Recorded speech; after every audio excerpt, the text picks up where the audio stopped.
Okay, I have a little funny little project here I've been working on. I want to create a sensor that will allow me to figure out what the piston location is, so I can check my needle profile against performance, against air-fuel ratio, exhaust gas temperature, and so on. I've tried some things like see the black lines. I've tried reading those black lines and so on. I've tried a Hall effect with a magnet.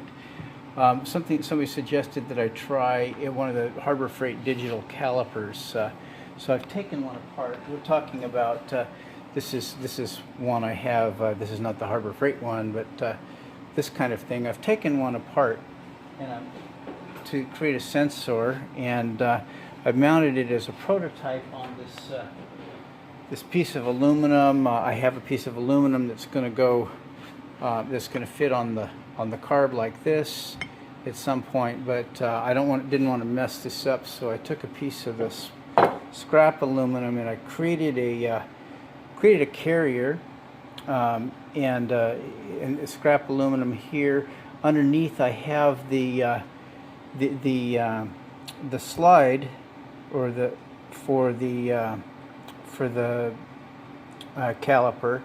I've pulled it off and it's running. Under this are drone bearings for a helicopter drone, and I've got a couple sitting this way, a couple coming up from the bottom embedded in the aluminum to create a very smooth action on this slider. One of the bearings, I was tapping it into the aluminum, the axle, I got a little bit too close and I smacked it once. So I've got a piece of nylon going this way. I'll have to replace that with a bushing. So it makes it a little bit more, adds a little friction to the system. But basically, what I wanted to check for was repeatability and reliability of this sensor in this setup. For checking the piston height. And this rod here, I've created a couple of bushings. These are a couple of pieces of aluminum tube that fit very tightly inside each other, and I've just epoxied them down to the aluminum here to create a very controlled slide. So the questions I have is this repeatable? Can I use the numbers? So if I go very slowly, if I go very carefully, we can see that for every one on the scale here, it's about 25. It reads about 25 on the display. So and it lost it there. And this has been a problem I've been having, is repeatability. So I'm going to work on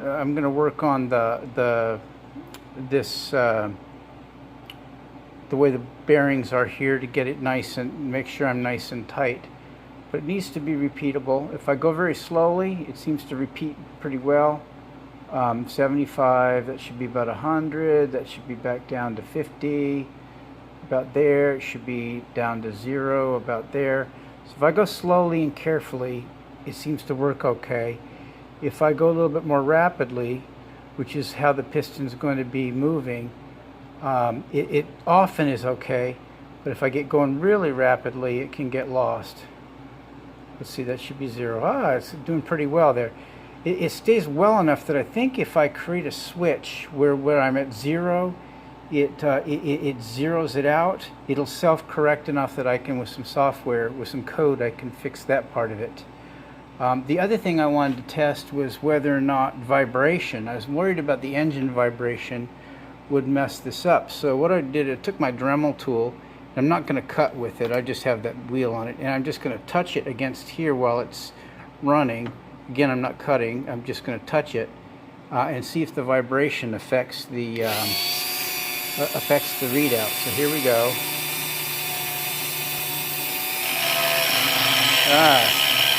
That really messes with it. So that one is pretty bad.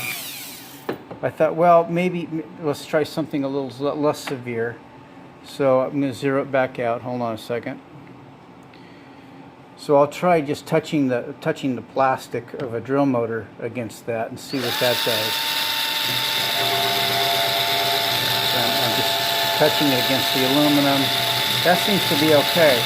So I think what that tells me is if I isolate the vibration well enough, maybe put a rubber gasket between the aluminum and the engine or something, that I should be okay. Anyway, so I'm making progress on the sensor. I still might go to an optical sensor and so on, but this has been fun. Yeah, see, I'm out of spec already.